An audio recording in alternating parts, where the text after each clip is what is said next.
como é que foi essa migração do sonho de jogador de futebol para medicina? Você era bom na escola, você mantinha o sucesso dentro de campo e o sucesso dentro da escola, mas como é que foi essa migração? Porque eu passei por isso também.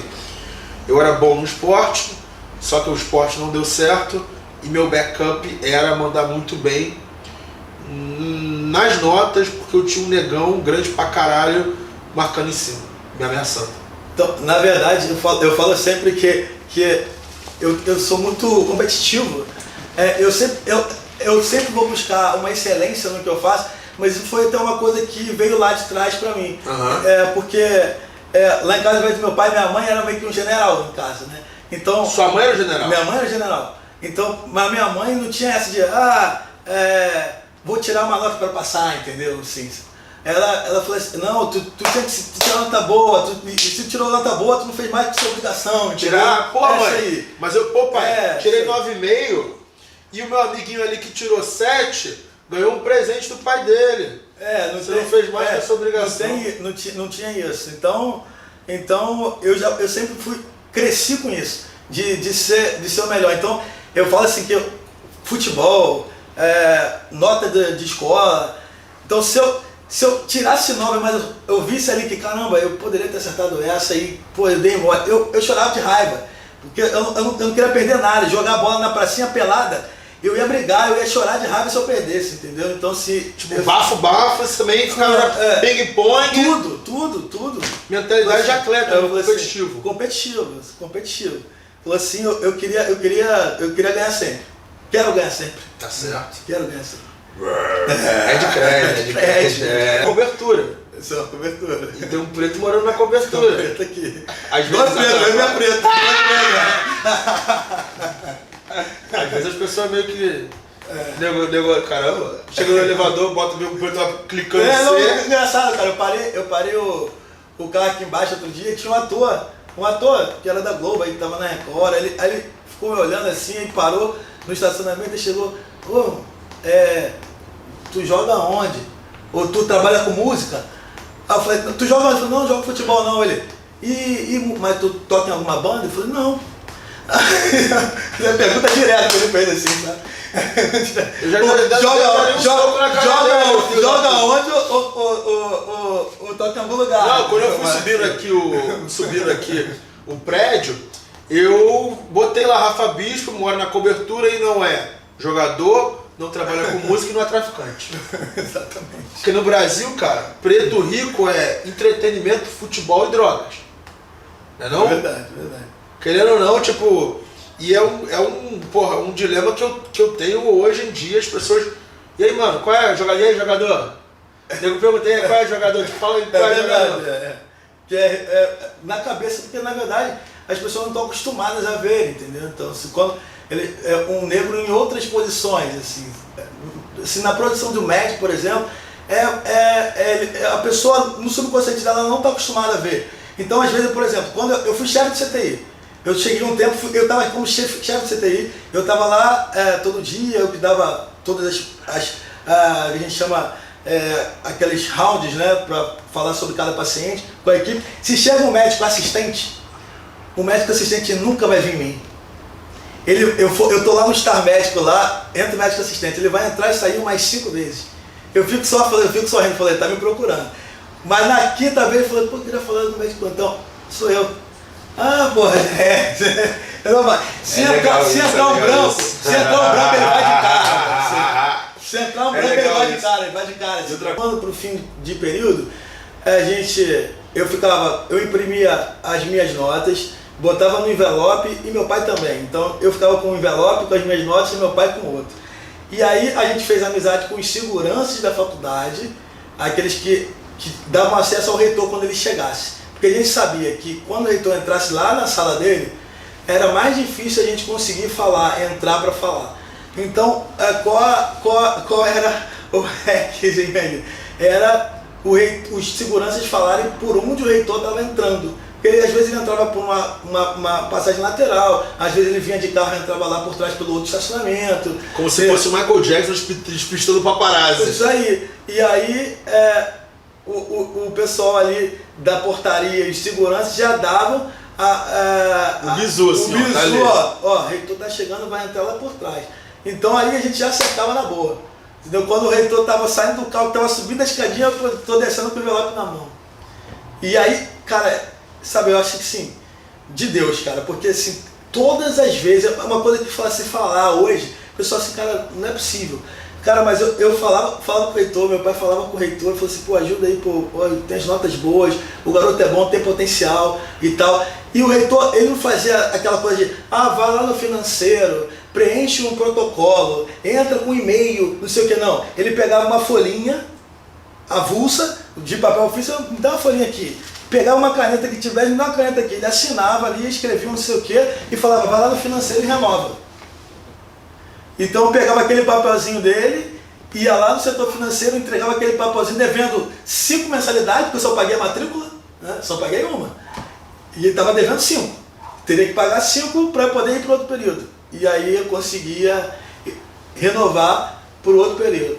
Por isso que durante o meu curso da faculdade, tipo, quando eu entrei, eu participei, eu estava com meu nome na lista na primeira semana, mas durante todo o meu curso, durante as primeiras semanas de aula, eu nunca estava matriculado. Chamada. Isso. Pedro, presente. Aí direto pra Samanta, porque não tinha R, não tinha Rafael. Não tinha Rafael. Aí passava a listazinha pra pessoa assinar do lado, né, no nome. E aí eu ou botava lá atrás de caneta. Ou você só passava assim? Ou só passava. Eu só passava. Mas eu não deixava de ir, sabe? Mesmo não estando matriculado, eu sempre acreditava que eu ia conseguir.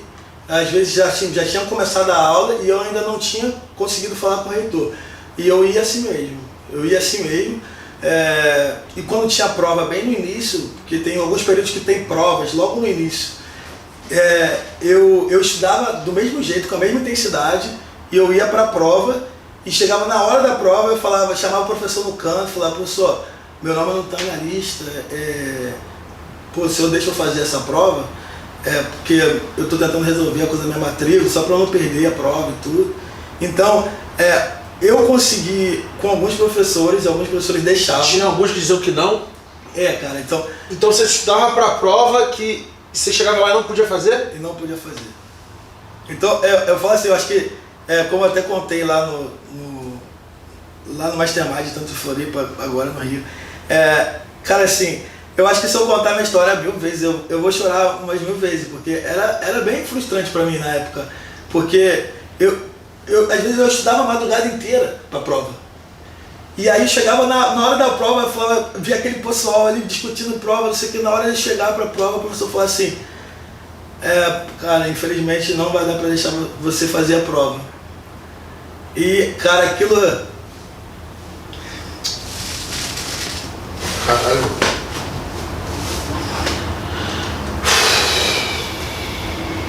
O que não te mata te deixa mais forte, né? Então, aquilo era muito triste pra mim. E eu voltava pra casa e abraçava minha mãe e falava, poxa, mãe, não deixaram eu fazer a prova.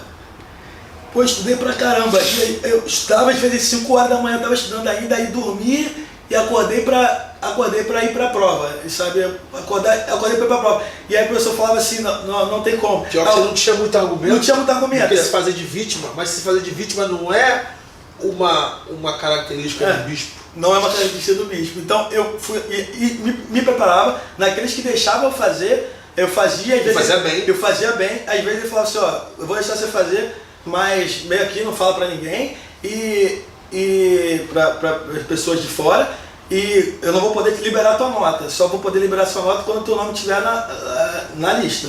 Falei, tudo bem. E aí eu fazia, mas tinha várias vezes que eu não podia fazer, que eu não estava ainda. Mas, sabe, eu fui resistindo, sabe?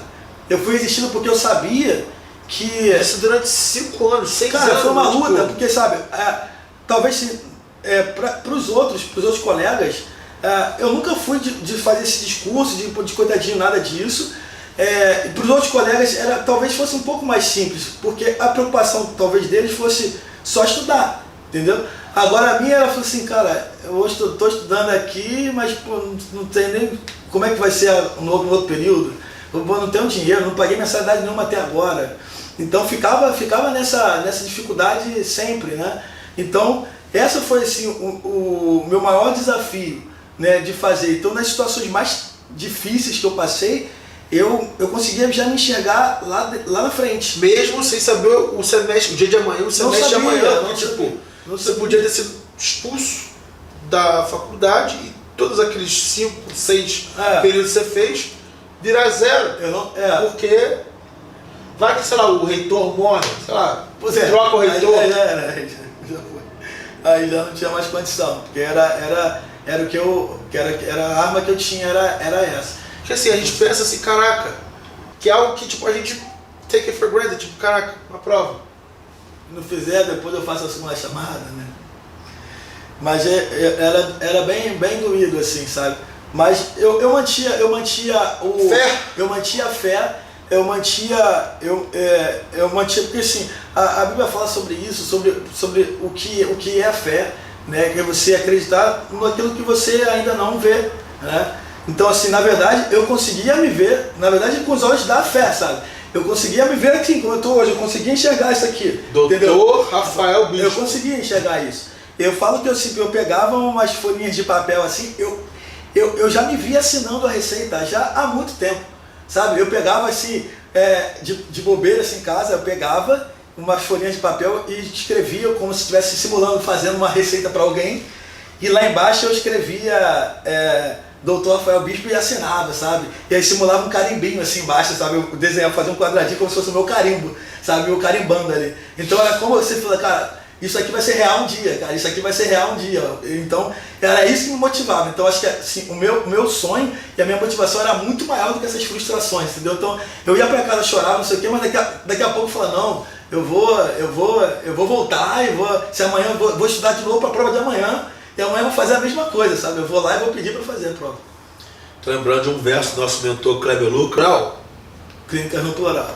Então, você não é só um médico que troca hora por dinheiro, que nem 90 e caralho dos médicos que a gente vê por aí, médico marrento, que se acha o cara, mas não tem dinheiro na conta, não sei o quê. Pois é. Você é dono, você é empresário também. Eu sou empresário também. Justamente pelo pensamento que o que eu via em alguns formatos de colegas médicos, até alguns mais idosos e mais velhos, dando plantão e tudo mais, eu falava assim, cara, eu não quero isso pra mim, entendeu? Porque o cara na verdade precisa. Então da mesma maneira que você olhou aquele radiologista negão lá atrás, Exato. Caramba, eu quero aquilo pra mim. Você chegou a um ponto que você olhou os caras mais antigos dando plantão de 24 horas em troca de dinheiro. Exatamente. Eu não quero aquilo pra mim. Eu falei, eu não quero isso pra mim. Então assim, eu vou buscar os caminhos para poder não que eu vá deixar de ser médico, eu gosto de ser médico, tem dias que eu vou exercer a medicina, mas hoje eu sou empresário e, como diz o nosso ditado lá, é só o começo. É só o começo. É só o começo. E me dá uma alegria enorme, cara, porque você sair da posição que eu tô e que eu estava, e entrar na posição que eu tô e você poder empregar pessoas e poder você dar dignidade para as pessoas. Dá dignidade, porque o teu trabalho tá botando comida na mesa daquela galera ali. Pois é, e aí você pode empregar, e aí você ter aquelas famílias, e você incentivar aquela equipe, e eu acho que é só o começo, e você poder fazer mais, entendeu? Fazer mais, assim, o padrão de clínicas que eu tenho hoje, e tem os outros projetos das clínicas cardiológicas também. O que faz um médico pagar a mentoria?